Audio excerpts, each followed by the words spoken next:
What are you doing? Thank you all very much for coming here. It's great to have you all with us. And as Andy mentioned, we've got a ton of really cool new products to show you. And what I wanted to do was spend a few minutes talking with you about workstations. Now, most of you here know the lore of workstations that begins with our own M1 in 1989. Everybody remember the M1? Yes, a lot of nodding heads. Yeah. If you were alive and making music in the 90s, you probably had an M1. The M1 was nothing short of a revolution, and frankly, I maintain that if you listen to the radio, or Pandora, or Spotify, or whatever you happen to use, for more than a half an hour, you're going to hear the M1. So it was revolutionary for a couple of reasons. The first of which is, frankly, the workstation concept. The M1 featured an 8-track sequencer, it featured sampled sounds, and it had built-in effects. All of that lets you create a complete piece of music within the instrument itself. Now, why was that revolutionary? Well, 25 years ago, making music on a computer was a pricey thing to do. It was not like you could go and buy a $100 USB interface that had a free version of a DAW along with it to get you started. Those kind of things didn't exist back then. So to be able to make the music in the instrument itself was a huge thing. But the most important aspect of the M1, the reason why it was so successful, was the sound. Our international voicing team, some of which are here. Is Jack Hotop here? Where are you, Jack? Round of applause for Jack Hotop. There you are. We've also got Steve McNally here, who worked on the product planning for M1. When you have guys this good, you don't lose them.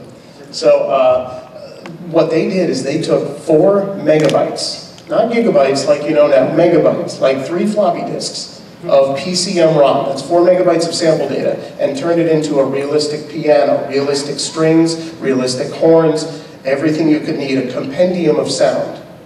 And it was shocking. It just stunned the world.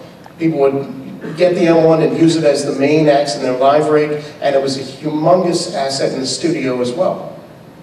Now, it's been 25 years since that, and the music technology landscape has changed considerably. But Korg has evolved along with it, and Korg's workstations have evolved as well. So there have been obvious advances. We pioneered the touchscreen in 1996 with the Trinity, not the touchscreen in general, but on a keyboard. And in 1999, the Triton set the world on fire, followed by the Oasis, the M3, and then in 2011, we released the first Kronos. And like the M1 before it, Kronos was nothing short of revolutionary. The interesting thing is, the workstation has taken a new role. Whereas it used to be known as the all-in-one recording solution, the workstation now functions as a master keyboard. I'll tell you what I mean by that with reference to the Kronos here. The first aspect of a master keyboard is the sound. Kronos is unparalleled in this aspect because it has 9 distinct sound engines. So of course we can play back sampled sounds, we can play back gigantic sample libraries. There's a solid state drive that can hold many, many gigabytes of sound. By the way, 4 megabytes in the M1, wait till you hear what this can do with 20 plus gigabytes. So in addition to the sampled sounds, there's also modeling synthesis. For example, here is the MS-20.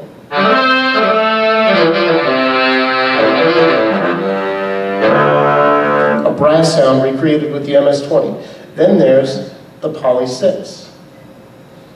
I'm sorry, Mod 7, digital synthesis. That digital synth engine can actually import DX series sounds. So FM style stuff, if you recreated sounds using a classic synthesizer, you can load them up on a Kronos and play them. That's pretty darn cool. There's also a physical modeling engine that lets you do all kinds of plucked string algorithms. You can recreate acoustic guitars, basses, electric pianos. There's also a tone wheel modeling engine.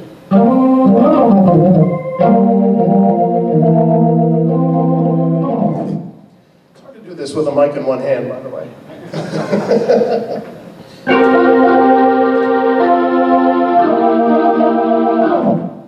So that tone saxophone wheel organ modeling has recently been vastly improved. There's new amp modeling involved. There's a new Leslie cabinet simulator, so it's gotten a lot better in recent months. But there are 9 distinct engines. There's an individual tool for everything that a keyboard player could want to do. If you want to play an acoustic piano, there's a tool for that. If you want to play an electric piano, there's a tool for that accurately recreates the sound of a Tyne or Reed electric piano.